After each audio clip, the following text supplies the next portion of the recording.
Memang Reticulatus python itu ada yang ukurannya kecil ya? Bukannya Reticulatus python itu ular terpanjang di dunia?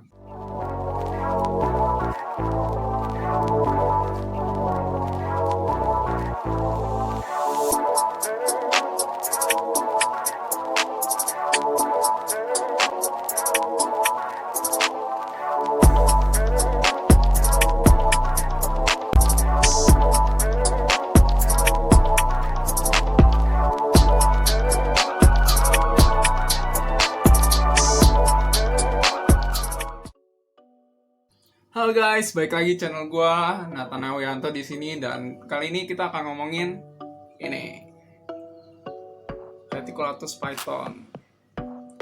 Dan kalau mungkin kalian nanya ukurannya kecil, apakah ini udah gede atau emang masih remaja atau udah gede nih? Jawabannya ini udah gede. Ini gua piara udah setahun. Di gua setahun, tapi setahun itu bukan gue piara dari baby ya, gue piara dari umur 120 cm sekitar segitu. Itu setahun butuh ini panjangnya kira-kira 1,75, mungkin udah 1,8, tapi itu. Dan kemungkinan kalau gue lihat dari pangkal ekor ke ekor sih kanan panjang nih, pangkal ekornya sini, ekor sini sepertinya male, tapi ada orang pernah sexing katanya female.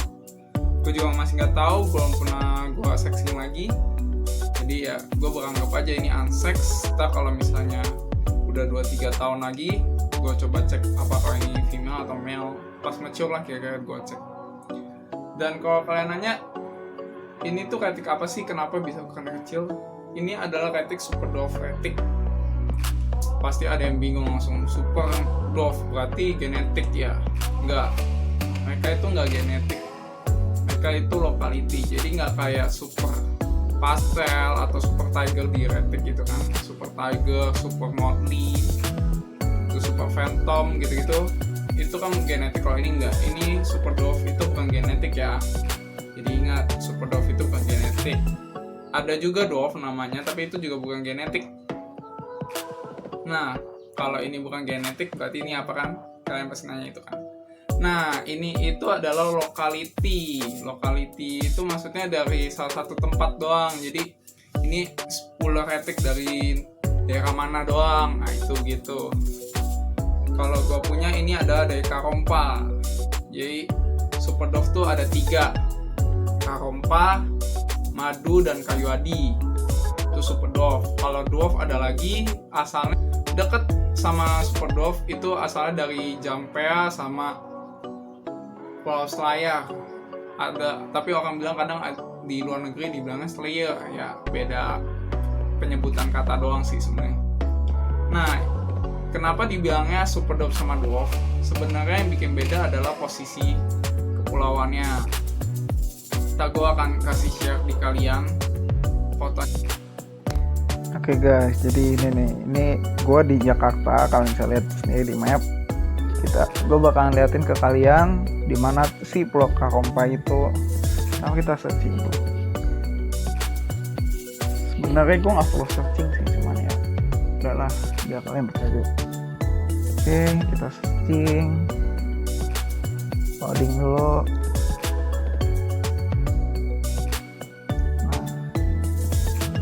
Kalian bisa lihat ada 3 pulau ya. Pulau paling atas yang ada petunjuk itu Karompa, Kalatoa, dan Madu. Ya sebenarnya kalau kalian pakai map Indo, pakai map bahasa Indonesia, Kalatoa itu adalah Kayuadi. Nah, orang luar bilangnya Kalatoa. Dan Madu ya masih Madu, Karompa ya Karompa. Terkenal banget Karompa, itu paling terkenal karena super dwarfnya paling kecil. Nah, ini kita bisa lihat paling bawah tuh Pulau Madu, Pulau Kayuadi atau Kalatoa. Nah, ini Karompa yang paling gue suka. Nah, ini Kayuadi, makanya Kayuadi dibilang super dwarf paling gede dibanding yang lain. Dan ya itu. Kalau yang dibilang Karompa lompat tuh yang atas saya lagi Karompa itu gue juga kurang tahu. apakah ada retik super dwarf dari situ atau disatuin sama Kakompa, gue juga kurang tahu. Nah udah nih, kita lihat kalau dwarf itu adanya ya nih dari Pulau Selayar. Nah itu ada tulisan Padang, itu bukan Padang Sumatera ya, beda lagi. Ini Padang di Pulau Selayar atau Pulau Selayar. Nah ini Pulau Selayar panjang kan, nah itu udah masuk ke Pulau Selayar. Nah di sini dari ujung sini, dari ujung Pulau Selayar sampai ujungnya lagi, terus ke Pulau Jampea, ke Pulau Bonekate. Nah itu semuanya adalah dwarf.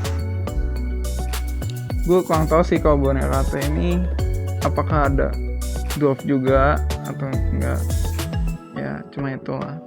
Nah mereka itu dipisah ya, dari ini laut lebar ini dipisahin antara dwarf dengan super dwarf. Nah kalau ini dari super dwarfnya dari sini 3 ini.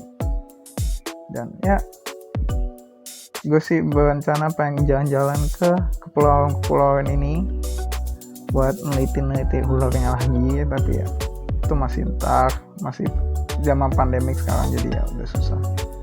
Nih Pulau Karompa, kalau di zoom, nah itu ada Karompa Lompa. Itu gua nggak tahu apakah ularnya sama atau beda, cuman ya itu bagus menurut gua. Keren sih bentuk pulau, kayak bentuk kepala orang. Kepala siapa ya, gue lupa namanya. Ada kartun di Disney. Lanjut balik. Nah itu, jadi itu tadi. Nah kalau di situ pulau-pulau itu kan kalian lihat kan, itu bedanya agak jauh kan. Nah itu yang bikin mereka ukurannya juga beda, dan ukuran pulaunya aja beda banget. Dan kalau gua lebih suka adalah Karompa, karena kalian lihat sendiri nih, ini warnanya lagi up, pucet banget putih. Nah itu yang gue suka salah satunya. Terus kedua nih, pinggirnya nih layarnya kayak mau bikin 2 layer. Terus kalau dari atas ke bawah, ini yang Karompa ya. Kalau Karompa setahu gue tuh kayak gini nih, harusnya kayak gini badannya, busy banget. Terus kayak ada donatnya ini satu donat kan tuh. Kalau donatnya banyak gue paling demen itu. Terus ini gue punya matanya silver. Nah itu yang gue demen. Cuma kalau gue punya, gue nggak tahu pure atau kagak, karena kalau kalian lihat patternnya kayak retik biasa, cuma warnanya aja keren. Kalau ini kalau lagi up bagus banget. Dan kalau kalian nanya kok bisa sih warnanya bisa kayak up gitu, kadang daun juga bisa, itu cuma karena suhunya doang sih. Kalau mereka panasan mereka bakal up banget, bakal naik bisa sampai kayak gini nih. Ini bisa dibilang up, full up. Dia pas lagi up-nya banget, warnanya lagi naik banget. Tapi kalau gue kalau lagi up emang bagus sih, cuman kayak masih bisa up lagi deh. Cuman ya guanya udah lumayan kepanasan. Ini karena gue abis mandi aja, jadi gue agak mendingan gitu, nggak panas banget. Kalau kalian nanya masalah harga, super dwarf ini lebih mahal ya, karena jumlahnya lebih dikit, captive breednya juga lebih dikit. Terus kalian cuma bisa dapetin kalau yang dari alam tuh cuma di pulau-pulau itu doang yang tadi gue jelasin, cuma bisa di situ. Dan ya itu harganya jauh lebih mahal karena jumlahnya lebih dikit. Dan kalau perbandingan harga sama ular retik biasa itu kayak gini. Kalau baby super dwarf itu ukurannya 30 cm, sekitar 30 cm doang setahu gua, 30-40 cm. Harganya itu bisa, kalau captive breed setahu gua orang Indo yang jual itu 2 juta itu yang baby, yang bayi. Beda sama reticulatus biasa, reticulatus python biasa yang Pulau Jawa mungkin harganya 200.000 itu udah ukurannya itu bisa 70-an, sekitar 70-an. Itu udah bagus, itu yang udah murah. Itu baby loh, 70-an itu kadang baby. 70, biasa 60 lah paling kecil setahu gua, itu baby. Dan kalian tuh nggak bisa ya kalau breed yang biasa itu, karena mereka kan locality. Ini nggak bisa di breed dari yang retik biasa. Dan breednya aja nggak sembarangan, nggak bisa kalian kawinin itu langsung jadi ini. Mungkin gue akan bikin video lagi penjelasan kalau kalian penasaran dengan genetik Reticulatus python kalau kalian mau kawin-kawinin. Dan ya itu mobnya, mobnya Reticulatus python tuh baru satu ya yang asli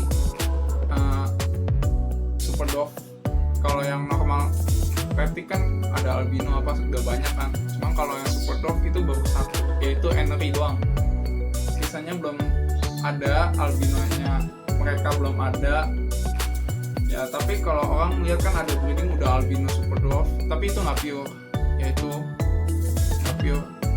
Dan kualitasnya nggak tahu ya. Kita kalau kalian mau cari kualitas yang bagus, ada super dwarf itu ukurannya kecil. Selain dari coraknya, mereka harus ukurannya kecil. Cara dapetinnya gimana? Kalau mau ada genetic mob dan silangan dari mainland, itu harus dari induk betina. Dimana induk betina itu tumbuhnya aja lebih lama, bisa 4-5 tahun baru bisa di-breed. Beda sama jantan 2 tahun katanya cukup, 2-3 tahun tuh udah cukup. Sedangkan kalau betina 4-5 tahun itu pasti lama betinanya. Udah gitu harus dari female, dan kalau jumlah telurnya relatif lebih dikit, belasan doang. Beda sama retic biasa. Kalau retic biasa anakannya itu bisa sampai 50, 30, 50, bahkan ada yang 70, 100-an. Kalau mereka ini belasan kayak ball python, cuman ya 12, paling banyak tuh 15, sekitar segitu doang. Tuh kalau dia ini, makanya harganya lebih tinggi. Kalau masalah karakter, mereka ya lebih temperamennya agak lebih galak, karena ya lebih masih banyak kan captive, belum ada captive breednya itu masih jarang banget, yaitu yang bikin kelemahannya dia galak dan lebih picky eater biasa om bilangnya. Tapi kalau menurut gua, kalau kalian mau piara retic tapi kalian kayak gua suka kanker, pilih ini. Kalian nabung 2 juta lah ya, bayar mahal di awal, tapi ntar akhirnya kalian bakal lebih hemat karena makanannya lebih dikit dan kandangnya juga nggak terlalu gede. Jadi menurut gua, kalau kalian pengen punya retic, ini tuh udah bagus. Lebih baik kalian miara ini kalau gua usul, terutama yang orang suka kanker kayak gua. Dan bagus kan, lebih bagus juga. Oke, itu aja dari gua.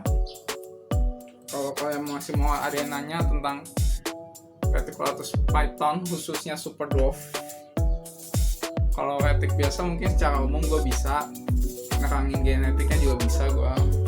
Tapi gue jujur belum punya pengalaman nyara Reticulatus python selain super dwarf. Gue pernah punya, cuma itu gue cuma beberapa hari doang di tempat gue. Habis itu gue tukar dengan boa kesayangan gue, sekarang udah gue keep. Udah lama, udah gede juga dari baby pas itu.